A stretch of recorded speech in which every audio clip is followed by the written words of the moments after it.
வெற்றிவேல் முருகருக்கு அரோகரா. போன வாரம் வியாழக்கிழமை திருச்செந்தூர் பயணத்தை முடிச்சுட்டு வந்தாங்க. நானும் என் ஃப்ரெண்டும் இங்கேருந்து சென்னை டு திருச்செந்தூருக்கு ஸ்லீப்பர் கோச்சில் ஃப்ரெண்டு மூலயமா டிக்கெட்டை புக் பண்ணிவிட்டு நாங்கள் ஈவினிங்கு 6:30 மணிக்கு கிளம்பி காலையில் 8:30 மணிக்கு தான் திருச்செந்தூர் பஸ் ஸ்டாண்டுக்கு போகணும். ஸோ திருச்செந்தூர் பஸ் ஸ்டாண்ட்லேருந்து கோயில்கிட்ட போகிறதுக்கு ஆட்டோ புக் தான் போக வேண்டியது இருந்துச்சு. ஸோ ஆட்டோ எடுத்துகிட்டு போயிட்டு கோயில் வாசலில் அங்கே என்ட்ரன்ஸில் தான் விட்டுட்டாங்க. ஸோ இங்கேருந்து பார்த்திங்கன்னா நாங்கள் உள்ளே நடந்து போனோம். ஒரு 10-15 நிமிஷம் நாங்கள் நடக்க ஆரம்பிச்சிட்டோம்.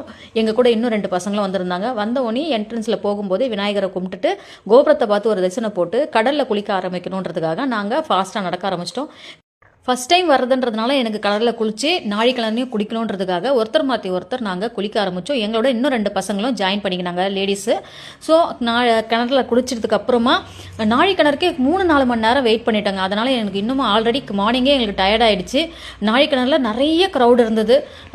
அங்கேயும் முடிச்சுட்டு வெளியில் வந்து ட்ரெஸ் மட்டும் சேஞ்ச் பண்ணோம். ஏன்னா நாழி கிணறுல கடலில் குளித்து குளிக்கக்கூடாது அகைன். ஸோ ட்ரெஸ் சேஞ்சுக்கு மட்டும் ரூமை பார்த்து எங்கள் திங்ஸ் எல்லாம் அங்கே வச்சுட்டு 100 ருபீஸ் கியூவுக்காக வந்தும்போது இது ஃப்ரீ தரிசனங்க. இந்த க்ரௌட் பார்த்தீங்களா, இதெல்லாம் புதுசாக கட்டி விட்டுருக்காங்கன்னு நினைக்கிறேன். ஸோ ஏகப்பட்ட கூட்டம் இருந்தது. அங்கே வந்து ஃப்ரீ தரிசனம். நாங்கள் 100 ருபீஸ் தரிசனத்தில் நிற்கிறதுக்காக ஃப்ரெண்டுக்கும் ஒரு வேண்டுதல் இருந்தது. அந்த வேண்டுதலையும் ஒரு கொஞ்சம் நேரம் நின்று அவங்க வேண்டுதலையும் முடிச்சுட்டு 2 மணிக்கு நின்னா நம்ம 6 மணிக்கெலாம் சாமியை பார்த்துடலான்னு எல்லாரும் சொன்னாங்க. ஆனால் அன்னைக்குன்னு பாருங்கள், வளர்ப்பிற சஷ்டியாம்.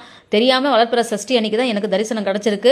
ஆனால் ரொம்ப இந்த குடோனில் மட்டுமே 3 மணி நேரம் அவஸ்தைப்பட்டோம். பட்டதுக்கப்புறம் ஆண்டவரோட தரிசனம் அற்புதமாக கிடச்சிது. அமேசிங்கான ஃபீலிங்கு. ஒரு வழியாக ஜெயிச்சிட்ட மாறா. ரொம்ப சந்தோஷப்பட்டு நான் விரதத்துக்கு சந்தோஷமாக ஆண்டவரோட தரிசனம் கிடச்சிதுன்னு சொல்லிட்டு வெளியில் வரும்போது பார்த்தா எங்களோட சென்னை பஸ்ஸு 8:30 மணி பஸ்ஸை நாங்கள் மிஸ் பண்ணிட்டோம். முருகா என்னப்பா செய்யறதுன்னு வேணுன உடனே 10 மணிக்கு டிக்கெட் கிடச்சிதுங்க, சென்னை டிக்கெட்டு.